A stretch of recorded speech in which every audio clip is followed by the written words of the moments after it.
पुणेकर माझ्या वतीने आपलं सर्वांचं या ठिकाणी हार्दिक स्वागत।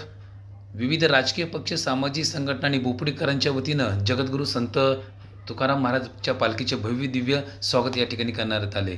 महाराष्ट्राला थोर संतांची वारसा लाभलेला आहे, तोच वारसा जपण्यासाठी लाखो वारकरी देहूवरून पायी पंढरपूरकडे प्रस्थान करतात। आज त्यांचे आगमन पुणे शहराच्या प्रवेशद्वाराजवळ बोपडी या ठिकाणी जल्लोषात स्वागत करण्यात आले। सहर्ष स्वागत आणि ही जी प्रथा आणि परंपरा त्या सौभाग्य जे आम्हाला लाभतं त्याच्याप्रती आपल्या सर्वांचे ऋणसुद्धा व्यक्त करतो आणि आपल्या सगळ्यांचे पुन्हा एकदा स्वागत करतो। या बोपडीमध्ये त्याचं आगमन होत आहे। त्या Amery public party of India Gavai संत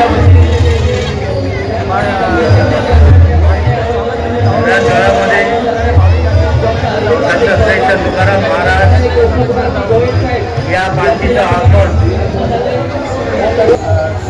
वारी आतापर्यंत आपण प्रत्येक वर्षी एका अन्नदानाचा कार्यक्रम असतो। आम्ही प्रसादाचं भोजन देत असतो। गेली 15 वर्षापासून या ठिकाणी आणि सर्व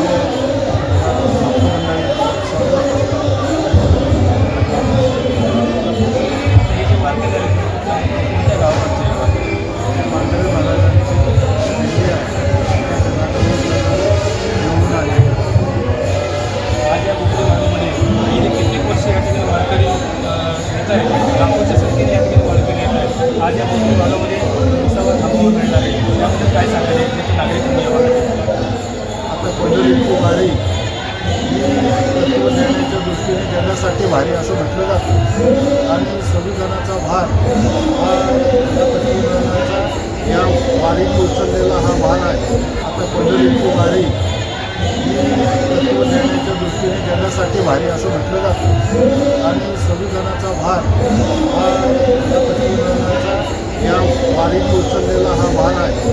आपण पाहतो की भारतीय संस्कृतीमध्ये समाजता, धार्मिकता हे सर्व सांस्कृतिक गुण हे भारतीय समाजामध्ये सामावलेले आहेत आणि वारीच्या माध्यमातून आपल्याला असं दिसतं की कोण गरीब नाही, कोण श्रीमंत नाही आणि कोण कोणत्या जातीचं आहे, कोण कोणत्या धर्माचं आहे। सालाबादप्रमाणे या ठिकाणी वनवर्धिनी फाउंडेशन, त्याचप्रमाणे सक्षम ही सोशल फाउंडेशनच्या वतीने वारकऱ्यांसाठी मोफत अन्नदान, पाणी, स्नेहभोजन व सेवा करण्यात येत आहे।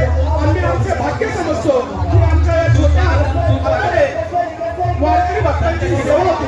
कोणत्याही प्रकारचा देखावा पुढे जाऊ न करता, कोणत्याही प्रकारची जाहिरातबाजी न करता फक्त आणि फक्त वारकरी विठू माऊलीची सेवा, निश्चित सेवा करण्याचा आमचा एक छोटासा प्रयत्न आहे।